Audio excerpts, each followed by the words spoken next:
నమస్తే అండి.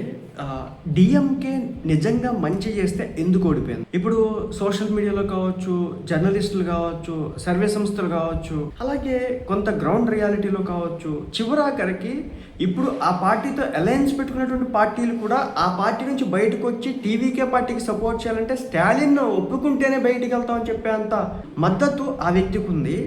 అలాగే జీడిపి ప్రకారం కూడా మంచిగా జనరేట్ చేసినాడు, రెవెన్యూస్ మంచిగా జనరేట్ చేసినాడు, ఆర్థిక వ్యవస్థ తమిళనాడుకి సంబంధించి పరిపుష్టంగా ఉంచే ప్రయత్నం చేసినాడు, అలాగే కంపెనీస్ తీసుకొచ్చినాడు, డెవలప్మెంట్ అద్భుతంగా చేసినాడు. మీరు ఎప్పుడు కూడా తమిళనాడులో డెవలప్మెంట్కి వ్యతిరేకంగా ప్రజలు రోడ్లు ఎక్కడ కూడా చూసి ఉండరు, కంపెనీలు తీసుకొస్తా ఉన్నాడు. మీరు చూస్తే కనుక మన నారా చంద్రబాబు నాయుడు గారు వెళ్తారు కదా విదేశాలకి, సో అదే మాదిరి వెళ్ళి ఆయన కూడా కంపెనీలు తీసుకొచ్చే ప్రయత్నం చేసినాడు, అనేక కంపెనీలు తెచ్చినాడు తమిళనాడుకి.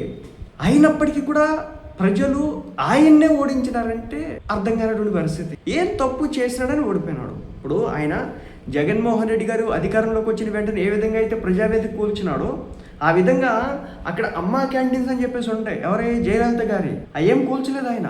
ఎక్కడ కూడా ఒక్కటి కూడా కంటిన్యూ చేసినాడు. పైగా అలాగే వెండటా పాలిటిక్స్ ఉండవు, అలాగే రాక్షసత్వంతో కూడినటువంటి పైశాచికత్వంతో కూడినటువంటి వ్యక్తుల్ని జైల్లో పెట్టాలా, హింసించాలా, ఇలాంటి రాజకీయం కూడా చాలా తక్కువ అరుదుగా ఉంటుంది.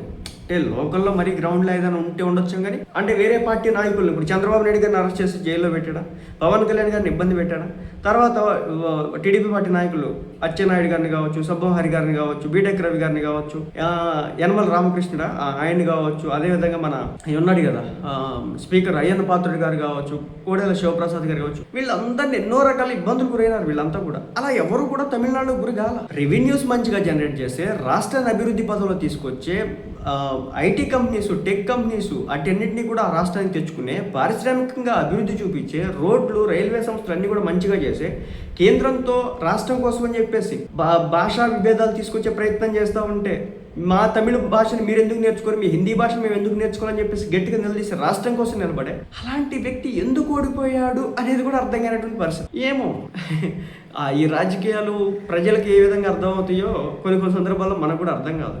బేసిక్గా విజయ్ మంచి చేస్తాడనే నమ్మకంతోనే ఉంది. ఆయన పెట్టినటువంటి మేనిఫెస్టో చిన్న మేనిఫెస్టో కాదు. పెళ్లి చేసుకుంటే 10 గ్రాముల బంగారం ఇస్తామని, అలాగే ఇంట్లో పుట్టినటువంటి ప్రతి బిడ్డకి బంగారు పొంగరం చేయిస్తామని, అలాగే ప్రతి తల్లికి, ఇంట్లో ఉన్నటువంటి ప్రతి మహిళకి 2,500 రూపాయలు పవన్ కళ్యాణ్ గారు ఇచ్చారు కదా హామీ, అంటే మేనిఫెస్టోలో పెడదాం అనుకున్నారు కదా అదనమాట. అలాగే 6 గ్యాస్ సిలిండర్లు సంవత్సరానికి ఇస్తానని, ఇలా అనేకం చెప్పినాడు. అవన్నీ అవి జరగాలంటే కనుక తమిళనాడు రాష్ట్రం ఆర్థికంగా అతలాకుతలమై అన్ని రాష్ట్రాల కంటే అడుగు తినే స్టేట్గా మారుతుంది. ఏమో ఏం చేసినారు అర్థం కదా తమిళనాడు ప్రజలు. మరి అంత ఘోరంగా ఆయన ఓడిపోవాల్సినంత అవసరం లేదు కదా. బట్ కొన్ని అయితే ఉన్నాయి. ఏంటంటే డబ్బు దోచుకుంటూ ఉన్నారు కాంట్రాక్టుల విషయంలో, అవినీతి ఆరోపణలు మాత్రం కొంతమేర అయితే ఉన్నాయి. అదొక్కటి కారణంగా సదరు ముఖ్యమంత్రి ఓడిపోతాడా అర్థం కానటువంటి విషయం.